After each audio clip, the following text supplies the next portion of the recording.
आपने बहुत बार लोगों से एडवाइस सुनी होगी कि भाई म्यूचुअल फंड्स में इन्वेस्ट करना शुरू कर दो। आप टीवी पर भी एड सुनते हैं, एड्स आती हैं कि भैया म्यूचुअल फंड सही है। अब म्यूचुअल फंड्स होते क्या है, पहली बात तो बहुत सारे लोगों को यही नहीं पता। और जब ये भी समझ आ जाता है कि म्यूचुअल फंड्स क्या होते हैं, अगर आपको नहीं पता तो डेफिनेटली एक शॉर्ट में मैं आपको बताऊंगा म्यूचुअल फंड्स क्या होते हैं, पर एक थोड़ी सी नेक्स्ट लेवल की इंफॉर्मेशन जो होनी ज़रूरी है वो लोगों को नहीं होती है, जो कि आपको आज इस वीडियो में मिलने वाली है। पहली चीज़ तो मैं आपको ये बता दूं कि अगर आप लॉन्ग टर्म वेल्थ क्रिएट करना चाहते हैं, इनफैक्ट आप अपनी फाइनेंशियल प्लानिंग करना चाहते हैं, ये वीडियो आपकी बहुत ज़्यादा हेल्प करेगी। हम बिल्कुल बेसिक लेवल की एजुकेशन से लेकर आपके लिए जो एक्चुअल में ज़रूरी है फाइनेंशियल नॉलेज, उसके बारे में हम बात करने वाले हैं। So this video is highly important. एक तो इस वीडियो को आप एंड तक देखिएगा, दूसरी चीज़ अगर आपको इन्फॉर्मेशन अच्छी लगती है इस वीडियो को शेयर ज़रूर कीजिएगा, और अगर आपने अभी तक इस चैनल को सब्सक्राइब नहीं किया, अभी के अभी सब्सक्राइब कर लीजिए, बेल आइकन पे क्लिक कर दीजिए, जिससे आने वाली एक भी वीडियो आप मिस ना करें। अब म्यूचुअल फंड, इसका मतलब क्या होता है? देखिए, इससे पहले जब हमने फंडामेंटल एनालिसिस सीखी थी, हमने बात करी थी कि आप स्टॉक्स को खुद से फिल्टर आउट कर सकते हो कि कौन से स्टॉक्स इन्वेस्टमेंट के लिए ठीक हैं, कौन से स्टॉक्स इन्वेस्टमेंट के लिए ठीक नहीं है। उसके बाद हमने ये भी बात करी थी कि आप चाहें तो स्टॉक्स के अंदर भी SIP कर सकते हैं, सिस्टमैटिक इन्वेस्टमेंट प्लानिंग, कि आप महीने की एक डेट पे एक ही स्टॉक पे हर महीने इन्वेस्ट कर रहे हैं। अब ये तो हो गया एक स्टॉक में इन्वेस्ट करना। अब म्यूचुअल फंड क्या होते हैं? यहाँ पर म्यूचुअल फंड्स के अंदर आपका पैसा जो है वो थोड़ा सा डाइवर्सिफाई हो जाता है। अब डाइवर्सिफाई भी अलग अलग तरीके से होता है। अलग अलग तरीके क्या है? एक तो डेट म्यूचुअल फंड्स होते हैं, आपने सुना होगा, एक इक्विटी म्यूचुअल फंड्स होते हैं, तीसरे तरीके के आपने सुना होगा हाइब्रिड म्यूचुअल फंड्स होते हैं। तो अब ये चीज़ें क्या है?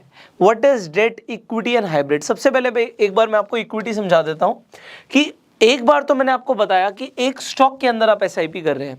दूसरा क्या है कि अगर मुझे मल्टीपल स्टॉक्स के अंदर अपनी इन्वेस्टमेंट करनी है, वो हो सकता है मेरी SIP हो सकता है वो मेरी लमसम हो। अब अगर आप कहते हैं कि मुझे इन्वेस्टमेंट करनी है स्टॉक्स के अंदर, तो आप स्टॉक्स के अंदर भी इन्वेस्टमेंट कर सकते हैं, और मल्टीपल स्टॉक्स के अंदर करनी है तो आप इक्विटी म्यूचुअल फंड्स को भी चूज कर सकते हैं। अब इक्विटी म्यूचुअल फंड्स के भी कई सारे पार्ट होते हैं। आप ये टर्म्स जनरली सुनेंगे, नहीं सुनी तो भी एक एक करके सबको मैं एक्सप्लेन करने वाला हूं कि भैया एक लार्ज कैप फंड्स होते हैं, एक मिड कैप फंड्स होते हैं, एक स्मॉल कैप फंड्स होते हैं,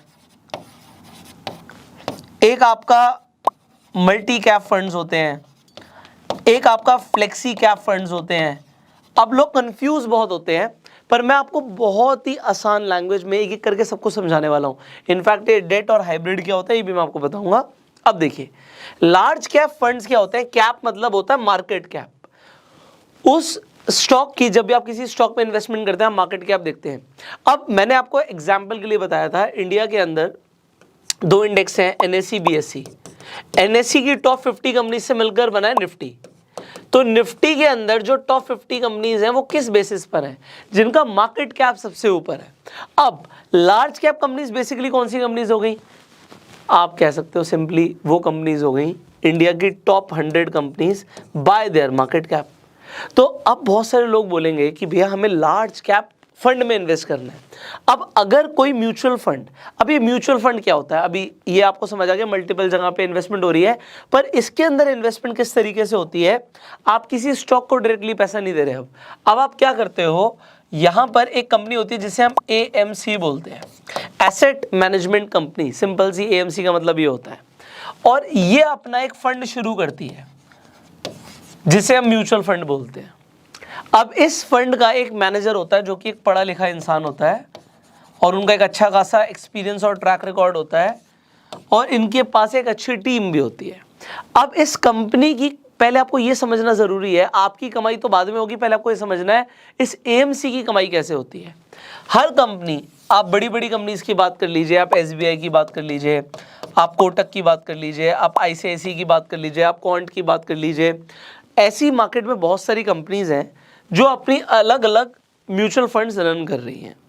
अब जो AMC है वो कमाती कब है? जब कोई उसके फंड के अंदर पैसा डालता है।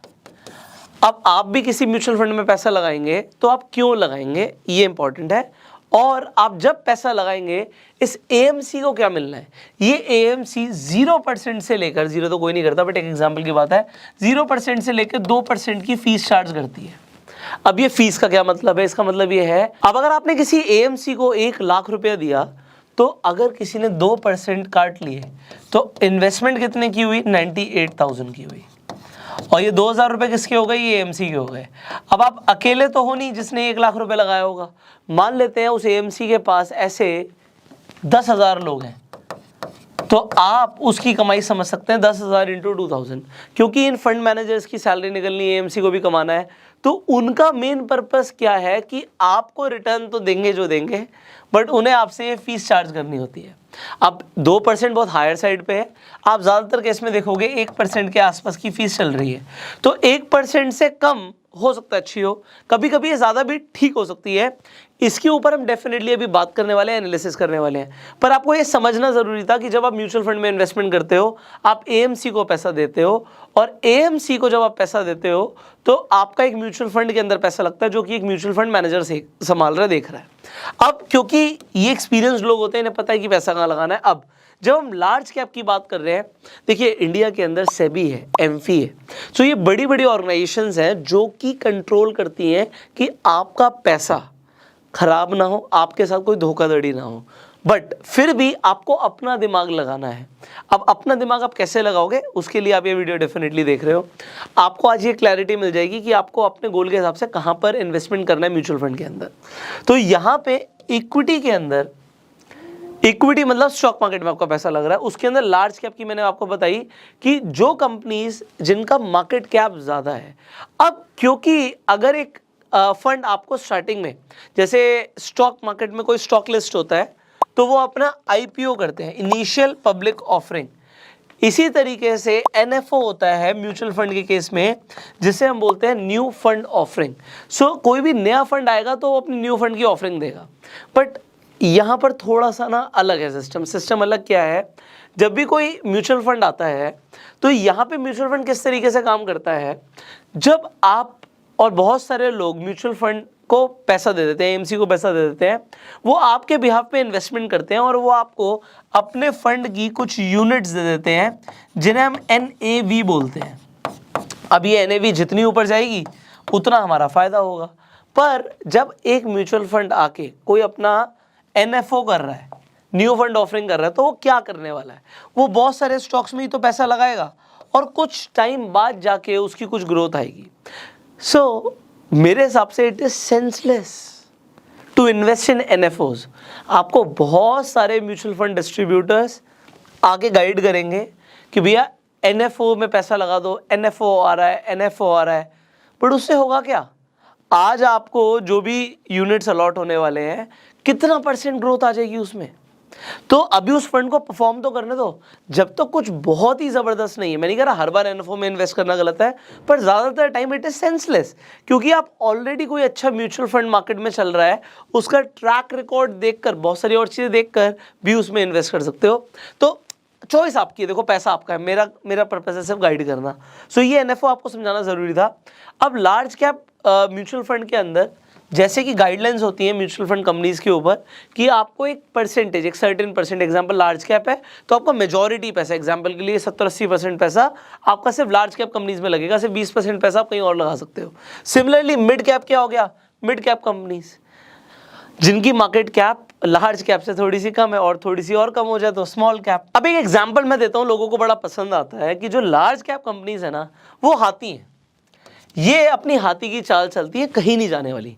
इसका मतलब ये है कि अगर आप लार्ज कैप कंपनीज में पैसा लगा रहे हो तो आपका पैसा डूबने की जो प्रोबेबिलिटी है या आप कह सकते हो रिस्क है, वो बहुत कम है।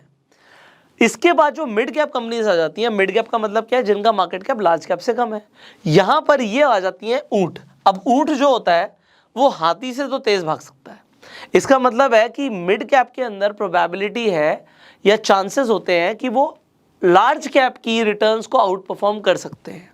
हर बार करेंगे नहीं करेंगे नहीं पता हमें, बट ज़्यादातर टाइम करते हैं।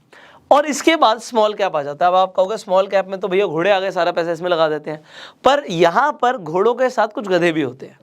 तो यहाँ पर आपका रिस्क बढ़ जाता है। देखिए, ये लार्ज कैप में रिस्क कम है, मिड कैप में रिस्क लार्ज कैप से ज़्यादा है, और स्मॉल कैप के अंदर रिस्क लार्ज कैप और मिड कैप दोनों से ज़्यादा है। पर जितना ज़्यादा रिस्क है उतने ज़्यादा रिटर्न्स की भी प्रोबेबिलिटी है, पर ओवर द ईयर्स। अभी बस मुझे आपको यही समझाना है, क्लैरिटी दे दूंगा, आपको मज़ा आ जाएगा। और मैं आपको ये भी बता देता हूँ, वैसे तो आपको लार्ज कैप कंपनीज के अंदर पैसा लगाने की ज़रूरत नहीं है जब तक एक्सपेंस रेशियो बहुत कम ना हो। अभी मैं इसके बारे में बताऊंगा आपको, थोड़ा सा टाइम ज़रूर लूँगा, पर कंसेप्ट ऐसे क्लियर होने चाहिए ना कि क्रिस्टल क्लियर। किसी और से भी आप बात करो ना तो सामने वाले को लगे यार किसी एक्सपर्ट से बात कर रहा हूँ, क्योंकि आपको जो नॉलेज मिल रही है ना, ज़्यादातर लोग जो म्यूचुअल फंड्स में इन्वेस्ट करते भी हैं उन्हें भी नहीं पता होता है सब कुछ। तो आपको पता लगेगा, आपकी नॉलेज बढ़ेगी और आप डेफिनेटली अपने कुछ पैसे बचा पाएंगे। और वो कुछ पैसे आज बचाने से, कंपाउंडिंग की गेम आप समझते हैं, तो कंपाउंडिंग ओवर द ईयर्स वो कुछ पैसे करोड़ों रुपए का डिफरेंस क्रिएट कर देती है। वो भी मैं आपको दिखाने वाला हूँ। सो यहाँ पे मैंने आपको बोला लार्ज कैप में बेसिकली आपको इन्वेस्ट करने की बहुत ज़्यादा ज़रूरत नहीं है, उससे भी बेटर ऑप्शन हमारे पास है। अब वो क्या होता है ये भी मैं आपको बताऊंगा। तो थोड़ी सी वीडियो है लेंदी, बट आपको समझना ज़रूरी है। अब इसके बाद ये मल्टी कैप क्या है? मल्टी कैप का मतलब होता है कि कंपनीज लार्ज कैप में भी इन्वेस्ट करेगी, मिड कैप में भी करेगी, स्मॉल कैप में भी करेगी, पर यहाँ पे गाइडलाइंस होती हैं। जो मल्टी कैप कंपनी है उसे बताना पड़ेगा कि कितना पैसा कहाँ, कितना पैसा लार्ज कैप में, कितना पैसा मिड कैप में, कितना पैसा स्मॉल कैप में। और फिर आ जाती है फ्लेक्सी कैप कंपनीज कि उन्हें बताने की ज़रूरत नहीं है, उनको लगेगा कि कोई स्मॉल कैप कंपनी बहुत अच्छा कर रही है तो पैसा ज़्यादा उसमें लगा दिया, फिर बाद में उन्होंने लार्ज कैप में लगा दिया, तो यहाँ पे वो बहुत ईजिली शफल कर सकते हैं। सो ये एक बेसिक अंडरस्टैंडिंग थी जो आपको होनी ज़रूरी है। इसके बाद इंपॉर्टेंट चीज़ें, अब डेट फंड्स क्या होते हैं? डेट फंड्स बेसिकली सेफ होते हैं इन, अगर आप कंपेयर करेंगे in comparison to equity funds, क्योंकि इक्विटी के अंदर आपका पैसा स्टॉक मार्केट में लग रहा है डायरेक्टली, थोड़ा सा रिस्क बढ़ जाता है, क्योंकि स्टॉक मार्केट में कुछ भी हो सकता है, क्रैश आ गया, हो सकता है आपको देखिए यार रिटर्न्स तो बहुत अच्छी नहीं आ रही हैं, बट जब मार्केट बूम करती है तो बहुत अच्छी रिटर्न्स भी आती हैं। पर डेट फंड्स के अंदर क्या होता है कि आपको कंपैरेटिवली एक सेफ्टी मिलती है। बट क्या आपको डेट फंड्स में पैसा लगाना चाहिए? यहाँ पे आंसर होगा टाइम होराइजन, तो इसके ऊपर जस्ट अभी मैं बात करने वाला हूँ। एंड फाइनली हाइब्रिड का मतलब क्या होता है? हाइब्रिड के अंदर कई तरीके के फंड्स आ जाते हैं। ज़्यादातर लोग हाइब्रिड को ये समझते हैं कि हाइब्रिड का मतलब हो गया इक्विटी प्लस डेट, पर इसके अलावा भी कुछ हाइब्रिड फंड्स होते हैं जो कि अभी मुझे आपको बताने बाकी हैं। सो आई होप यहाँ तक का कंसेप्ट क्लियर हो गया। अब हम इसके आगे बढ़ सकते हैं। तो अभी कंसेप्ट क्या क्लियर हुआ है कि पहली बात तो म्यूचुअल फंड क्या होता है? म्यूचुअल फंड एक फंड होता है जो कि एक एएमसी, एक एसेट मैनेजमेंट कंपनी रन करती है। इस फंड का कोई फंड मैनेजर होता है, लोग फंड के अंदर पैसा डालते हैं और उसके बदले में हमें यूनिट्स मतलब एनएवीज मिलती हैं। अब अगर हमें शेयर मार्केट के अंदर पैसा लगाना होता है तो या तो हम स्टॉक्स के अंदर पैसा लगा के एसआईपी कर सकते हैं, या फिर हमें अगर अपने पैसे को डाइवर्सिफाई करना है तो इसके लिए हम क्या कर सकते हैं, हम इक्विटी म्यूचुअल फंड चूज कर सकते हैं, जिसके अंदर हमारे पास मल्टीपल हमारे पास सेगमेंट्स हैं कि हम लार्ज कैप के अंदर, मिड कैप के अंदर, स्मॉल कैप के अंदर, मल्टी कैप और फ्लेक्सी कैप में पैसा लगा सकते हैं। फिर हमारे पास ऑप्शन होता है अगर हमें थोड़ा सा सेफ जाना है जिसमें रिटर्न्स कम मिलती हैं, रिस्क भी कम होता है कंपैरेटिवली, तो हम डेट फंड्स में भी पैसा लगा सकते हैं। और एक हाइब्रिड का भी ऑप्शन होता है जो भी हमें डिटेल में समझना है। अब हम आगे बढ़ते हैं। अब एक और इंपॉर्टेंट चीज़ है जो ज़्यादातर लोग आपके साथ शेयर नहीं करेंगे, पर मेरा शेयर करना बनता है बिकॉज आप इस क्रैश कोर्स में हैं and I want you to learn everything, right?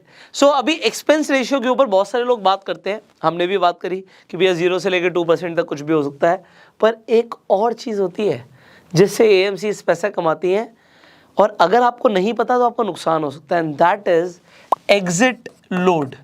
अब बहुत सारे लोग मेरे से पूछते हैं सवाल कि सर आज हम म्यूचुअल फंड में इन्वेस्ट कर रहे हैं, ठीक है, हमने इन्वेस्टमेंट किया, पैसा बढ़ भी गया, अब हमें अपना पैसा चाहिए, तो क्या पैसा वापस मिल जाता है आराम से? पैसा बिल्कुल आराम से मिल जाता है, 2 दिन में आपके पास पैसा आ जाएगा। पर एग्जिट लोड काट के अगर आपका लॉक इन पीरियड से आप पहले पैसा निकाल रहे हो तो एक एग्जिट लोड लगता है, मतलब आपने एग्जिट किया तो आपको एक लोड लगेगा। लोड मतलब अगेन कमीशन। अब ये कमीशन 1% तो एवरेज है, ये 4% तक भी हो सकती है, हाँ ये 0 भी हो सकती है। तो 0 से लेके 4% तक एग्जिट लोड लगता है अगर आप म्यूचुअल फंड्स में इन्वेस्टमेंट करते हो और लॉक इन पीरियड से पहले पैसा बाहर निकाल लेते हो। अब एग्जाम्पल के लिए आप कहते हो जी मेरा 25,000 रुपये इकट्ठा हो गया था और आपको 6 महीने के अंदर ही आपने वो 25,000 रुपये बाहर चाहिए, तो आपका अगर 1% का एग्जिट लोड लगा तो आपके 250 रुपये कट जाएंगे, बाकी के पैसे आपको मिल जाएंगे। सो ये आपको समझना ज़रूरी है। अब आपको कैसे पता लगेगा एग्जिट लोड कैसे लगता है, एक्सपेंस रेशियो क्या होता है, इसके लिए again will use a screener, तो आपका भी काम आसान हो जाएगा। I will just show you how it works. So for example अभी मैं यहाँ पे टिकर टेप यूज़ करने वाला हूँ। सो आप इसे स्टॉक स्क्रीनिंग के लिए भी यूज़ कर सकते हैं, और अभी हम म्यूचुअल फंड की भी स्क्रीनिंग इसी से करने वाले हैं। And in fact I will show you step by step जो मैंने आपको आज कंसेप्ट्स बताए हैं वो यहाँ पर कैसे आपको दिखेंगे। सो आप यहाँ पर स्क्रीनर पर जब आप क्लिक करते हैं तो आपको यहाँ पे म्यूचुअल फंड स्क्रीनर दिखेगा, मैंने ऑलरेडी खोल रखा है। अब यहाँ पर अगर आप कैटेगरी देखो तो एक, जैसे मैंने इक्विटी की बात करी, डेट की बात करी, हाइब्रिड की बात करी, तो हमने तीन बेसिकली बात करी आपसे। अब आपका हो गया कमोडिटी क्या होता है, आप चाहो तो म्यूचुअल फंड के थ्रू गोल्ड में भी इन्वेस्ट कर सकते हो, तो ज़्यादातर जो आपको यहाँ पर दिखेगा वो गोल्ड में ही आपका इन्वेस्टमेंट हो रहा है, तो आप चाहे तो डिजिटल गोल्ड भी खरीद सकते हो, आपकी चॉइस है। एंड अदर्स के अंदर फिर वो आ जाता है चिल्ड्रन, मैरिज और ये अलग अलग ब्ला ब्ला ब्ला, इसकी हम खुद ही अपने आप से प्लानिंग कर सकते हैं, तो उसकी ज़रूरत नहीं है। सो जिन चीज़ों की ज़रूरत है उसके ऊपर पहले बात कर लेते हैं। अब मैंने बोला था आपको पता कैसे लगेगा। सो एग्जाम्पल के लिए आप इंटरेस्टेड है इक्विटी के अंदर, आप इक्विटी के अंदर इंटरेस्टेड हैं और आप कहते हैं जी मैं ना, इसमें बहुत सारी चीज़ें होती हैं, कॉन्ट्रा फंड्स होते हैं, लार्ज कैप होते हैं, इंडेक्स फंड्स होते हैं, तो इसके ऊपर भी हमें बात करनी है। अभी एग्जाम्पल के लिए आप कहते हो जी मैं large cap and mid cap दोनों को सिलेक्ट कर लेता हूँ। सो यहाँ पर ऐसे फंड्स आ गए जो लार्ज और मिड दोनों में पैसा लगाते हैं। ओके, तो अब आपने देखा यहाँ पे तो बहुत सारे हैं, कैनरा का है, कोटक का है, एक्सिस का है, एसबीआई का है। अब यहाँ पर आपको AUM भी दिख रहा है। AUM का मतलब होता है एसेट अंडर मैनेजमेंट, कि कितना पैसा ये लोग अभी संभाल रहे हैं, ठीक है, कितना पैसा ये फंड के अंदर लगा हुआ है, सिंपली मतलब ये है।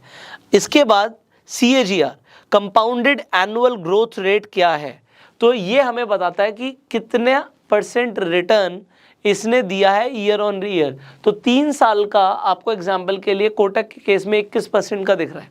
अब यहाँ पे एक्सपेंस रेशियो 0.59 का है, तो 1% से कम, मैं कहूँगा अभी इसके ऊपर हम डिस्कशन करेंगे, तो 1% से ऊपर भी ठीक हो सकता है, 1% से कम तो जनरली ठीक ही है। अगर ये 0.59 है तो इट इज़ अ डिसेंट। अब इसके बाद आप देखिए जो इम्पॉर्टेंट चीज़ आएगी, मैं यहाँ पे ऐड फिल्टर करूँगा और मुझे चाहिए एक second, we want exit load, हमें चाहिए, मैं सर्च कर लेता हूँ एग्जिट लोड। ओके, सो जो एग्जिट लोड की मैं बात कर रहा था, यहाँ पर एग्जिट लोड आ गया।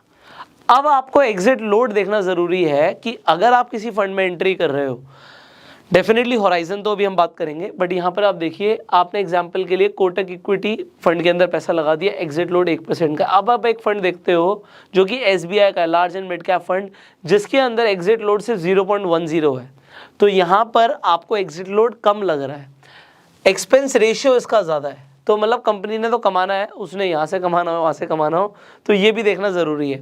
अच्छा, एग्जिट लोड आपको दिमाग में तब लाने की ज़रूरत नहीं है अगर आपका होराइजन लॉन्ग टर्म का है, तो फिर ये एग्जिट लोड आपको ज़्यादा परेशान नहीं करेगा, क्योंकि आपका जो भी लॉक इन पीरियड होगा उससे ऊपर आपकी इन्वेस्टमेंट होगी, तो ठीक है।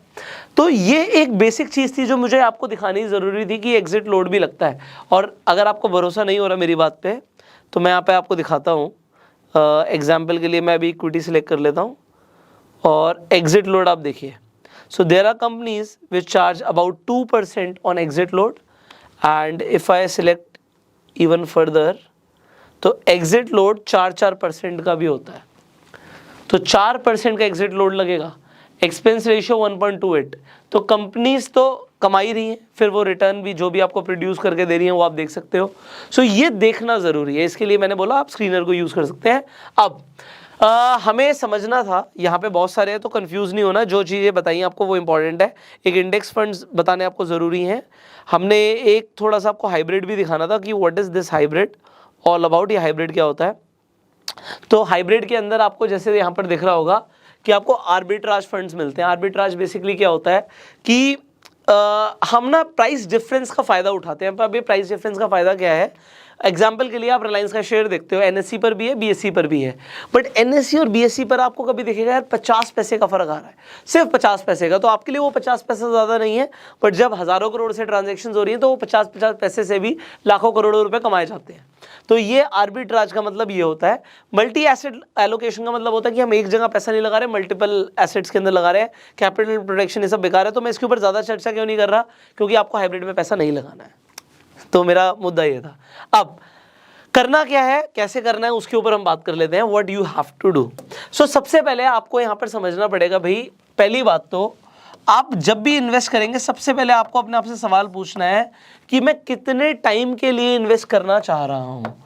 अगर आपको टाइम होराइजन क्लियर नहीं है then that is a problem, क्योंकि आपको क्लियरली ये पता होना चाहिए कि कितने टाइम के लिए। वो आप अपना गोल देख के डिसाइड कर सकते हो कि क्या आप किस पर्पस के लिए म्यूचुअल फंड में पैसा लगा रहे हो सकता है वो आपका गोल हो आपकी खुद की शादी करना, हो सकता है वो गाड़ी खरीदना हो सकता है अपने बच्चों की शादी करना हो सकता है घर के लिए पैसे जोड़ना हो सकता है वो बच्चों की एजुकेशन हो। So it can be anything. अब उसके हिसाब से, आपके गोल के हिसाब से, आप मान लीजिए आप कहते हैं आपके बच्चों की शादी के लिए, so you have a big horizon, probably let's say 20 years 25 years, तो ये बड़ा होराइजन हो गया। आप कहते हैं मेरा गोल है मेरा रिटायरमेंट, तो आपको क्या रिटायर तो यार मैं 30 साल के बाद होऊंगा, तो आपका गोल 30 साल हो गया। यहाँ पे गोल के अकॉर्डिंग टाइम डिसाइड करना बहुत जरूरी है। आप कहते हैं यार 5 साल के अंदर मुझे कम से कम 1 करोड़ रुपया चाहिए, ओके, तो आपका जो टाइम है वो 5 साल हो गया। उस 1 करोड़ रुपए का आप क्या करोगे ये डिपेंड करता है। तो आप कह सकते हो मुझे घर के लिए लगाना है या whatever it can be. So ये आपका टाइम ड्यूरेशन आपको पता होना जरूरी है। क्यों?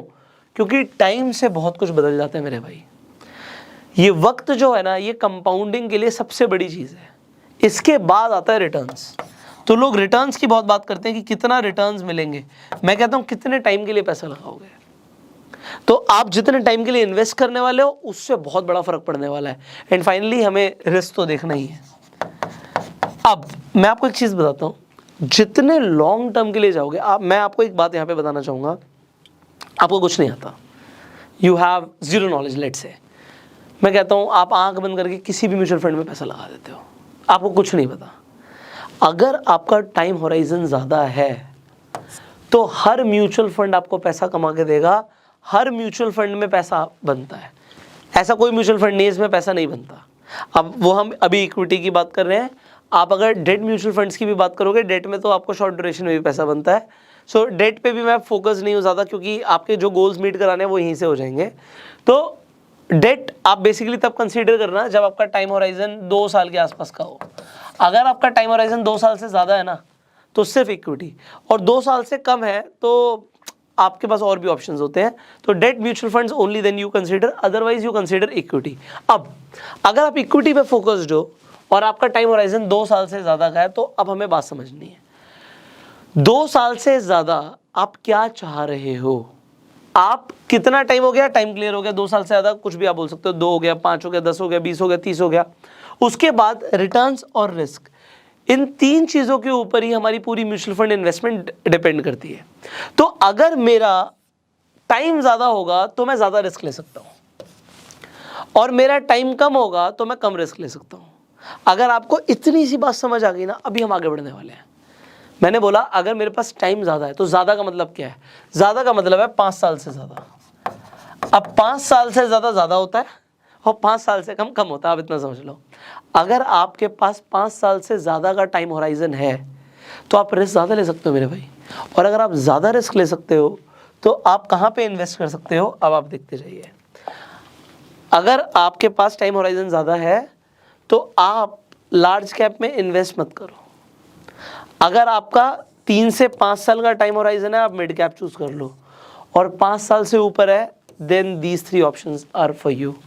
5 इयर्स प्लस के लिए मैं आपको रिकमेंड करूंगा go for flexi cap funds.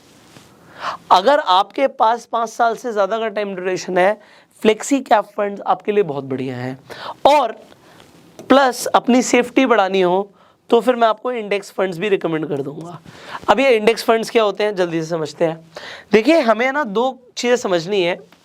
एक होते हैं एक्टिव फंड्स जिन्हें एक्टिवली मैनेज किया जाता है, और इसके लिए थोड़ी सी फीस, जो कि आप कह सकते हो कि एक्सपेंस रेशियो होता है, वो थोड़ा सा ज़्यादा होता है। एक होते हैं पैसिव फंड्स। पैसिव फंड्स का मतलब क्या होता है कि इनको ज़्यादा मैनेज करने की ज़रूरत नहीं होती। क्यों नहीं होती? ऐसा नहीं है कि आपका पैसा वेस्ट होगा, क्यों नहीं होती। एग्जाम्पल, आप निफ्टी 50 के हिसाब से इन्वेस्ट करते हो या निफ्टी नेक्स्ट 50 के हिसाब से इन्वेस्ट करते हो, तो निफ्टी 50 के अंदर जो 50 कंपनी है सारा पैसा उन्हीं में लगना है, और उसी प्रपोर्शन में लगना है जिस प्रपोर्शन के अंदर वो निफ्टी 50 के अंदर है। तो यहाँ पे जो पैसिव फंड्स हो गए, बेसिकली इंडेक्स फंड्स बहुत पॉपुलर हो रहे हैं क्योंकि इसके अंदर फीस कम होती है और पैसा इंडिया की टॉप 50 कंपनीज में लग रहा है। तो ऐसा वॉरेन बफे ने एक बार एक शर्त रखी थी। एक उन्होंने फंड हाउस को बोला कि तुम S&P 500, जैसे इंडिया के अंदर निफ्टी 50 है, यूएस के अंदर होता है S&P 500 इंडेक्स है, इसमें 500 कंपनीज है।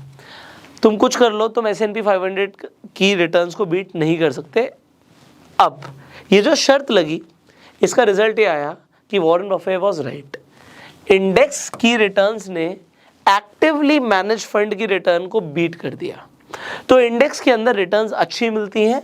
आप चाहो तो सबसे पहले इन्वेस्टिंग इंडेक्स से शुरू कर सकते हो, और अगर आपका टाइम होराइजन ज़्यादा है तो इंडेक्स के अलावा भी आप बढ़ सकते हो। क्यों? क्योंकि फिर वहाँ पे होराइजन बड़ा हो जाता है इन टर्म्स ऑफ कंपनीज। यहाँ पे सिर्फ टॉप 50 कंपनीज थी, बट कोई ऐसी कंपनी है जो टॉप 50 के अंदर आ सकती है, आज नहीं है तो 5 साल में आ सकती है। तो एक फंड मैनेजर दिमाग लगा के उसे चूज कर सकता है, और हो सकता है जब हमारा होराइजन बड़ा है तो फ्लेक्सी कैप के रिटर्न्स बहुत अच्छी आपको रिटर्न्स प्रोड्यूस करके दें। तो अब आपको ये चीज़ समझ आ गई। अब लार्ज कैप में मैंने मना किया था। क्यों मना किया था? क्योंकि भैया अगर मुझे लार्ज कैप में ही इन्वेस्ट करना है तो मैं इंडेक्स में करूँगा ना। जो इंडेक्स इन्वेस्टिंग है, अगर मेरे को लार्ज कैप में ही करना है तो निफ्टी 50 से बढ़िया क्या है भाई? निफ्टी 50 में पैसा डाल दिया, इंडिया की टॉप 50 कंपनीज, डाइवर्सिफिकेशन भी हो गया, एक्सपेंस रेशियो भी कम लगा। तो लार्ज कैप के नाम पे मैं एक्सपेंस रेशियो भी ज़्यादा दूं। तो अब आप थोड़ा सा दिमाग और थोड़ी सी समझदारी के साथ म्यूचुअल फंड को चूज करने का डिसीजन ले सकते हो। अब आप, जैसे मैंने बोला, भाई फ्लेक्सी कैप कंपनी कौन सी अच्छी हो सकती है, again choose a screener. Screener पे आपको काफ़ी सारी चीज़ें मिल जाएंगी। तो टिकर टेप पे एग्जाम्पल के लिए मैं यहाँ पे सब कुछ हटा देता हूँ, मैं रीसेट ऑल कर देता हूँ, just a second. Okay, can you see the screen? या परफेक्ट। ओके, तो हमने रीसेट कर दिया है। अब हम आ जाते हैं, सबसे पहले हम इक्विटी के लिए इंटरेस्टेड हैं। तो इक्विटी के अंदर हमने बोला flexi cap funds. Okay, we can see flexi cap funds now. अब इसके अंदर आप यहाँ पर फंड्स देख रहे हो, यहाँ पे CAGR देख रहे हो। मैं कहूँगा 3 साल की जगह कम से कम 5 साल की तो आप देखिए। आपको जो कंपाउंडेड एनुअल ग्रोथ रेट है वो कम से कम 5 साल की देखनी चाहिए। तो यहाँ पे हमें मिल जाएगा ऑप्शन रिटर्न्स में। आप CAGR यहाँ पे एग्जाम्पल के लिए 5 साल भी आएगा ऑप्शन, ये 5 ईयर्स आ गया। तो मैं 10 साल क्यों नहीं चूज़ कर रहा? हो सकता है कुछ फंड्स ऐसे हो जो 10 साल पुराने हो ना, आप चाहें तो वो भी चूज़ कर सकते हैं यहाँ पे। अब आप देखिए, तो हमें सिर्फ और सिर्फ 3 साल से मतलब नहीं है। आप देखिए, एक फंड जो दिखा रहा है कोटक का फ्लेक्सी कैप फंड, जिसने 3 साल में 13% रिटर्न प्रोड्यूस करी है, उसने 5 साल में सिर्फ 7% करी है। सो जो 5 साल में अच्छा परफॉर्म कर रहा है वो हमारे लिए ज़्यादा बेटर है। अब कौन फ्लेक्सी कैप फंड्स ने पिछले 3 साल में 38% रिटर्न प्रोड्यूस करी है, जो कि अगर हम यहाँ पर देखें 5 साल में 19% है। अब 19% की रिटर्न 5 साल में एक अच्छी रिटर्न मानी जाती है। अब मुझे ये देखना है कि इसका एक्सपेंस रेशियो क्या है। 0.58 आ गया। ओके, तो मैंने 10 साल का आपको एग्जांपल दिया था, हो सकता है वो फंड 10 साल पुराना ना भी हो। अब हमने एक और चीज़ की भी बात करी थी, वो भी हम यहाँ पे फिल्टर लगा देते हैं, and that was exit load. तो एग्जिट लोड भी देख लेते हैं यहाँ पर। तो एग्जिट लोड अभी यहाँ पर हमें नहीं दिख रहा है। अब इस फंड की अगर आप इन्वेस्टमेंट करना चाहते हैं इस फंड के अंदर, तो आपको क्या देखना है यहाँ पर, बेसिकली यहाँ पे कुछ चेकलिस्ट मिल जाएंगी। अगर आप वो चेकलिस्ट देख के इन्वेस्टमेंट करोगे तो आपके लिए बेटर है कि भैया इसका एक्सपेंस रेशियो ठीक है, रिटर्न्स FD से अच्छा, रेड फ्लैग नहीं है, रिटर्न्स अच्छे प्रोड्यूस कर रखे हैं। उसके बाद आप इनका थोड़ा सा ना फंड मैनेजर चेक करो, जो भी इस फंड को रन कर रहे हैं वो है कौन और उनकी प्रोफाइल क्या है। तो यहाँ पे जैसे अंकित नाम आ गया, यहाँ पे अंकित पांडे, संदीप टंडन, संजीव शर्मा, ठीक है, वसव सहगल।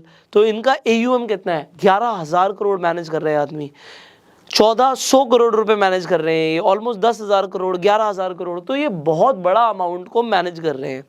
उसके बाद आप यहाँ पर पीयर कंपैरिजन भी देख सकते हो कि इस फंड के अलावा आपके पास और क्या ऑप्शंस हैं। तो आपको मान लीजिए कोटक फ्लेक्सी कैप फंड मिलता है, HDFC मिलता है, फिर उनकी रिटर्न्स क्या रही हैं, क्या परफॉर्मेंस रही है, वो भी आपको दिख रही है।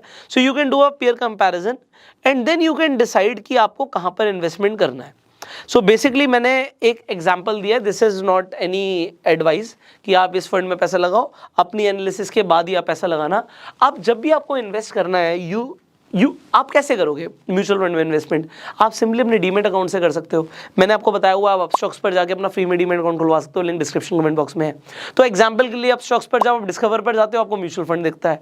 आप म्यूचुअल फंड के अंदर आपने यहाँ पर जो भी म्यूचुअल फंड चूज किया उसे देख सकते हो। इसके अलावा अगर आपको इंडेक्स फंड देखना है वहाँ पे, या फिर आप सेक्टर वाइज इंटरेस्टेड हो, तो आप उस तरीके से भी चूज कर सकते हो म्यूचुअल फंड को।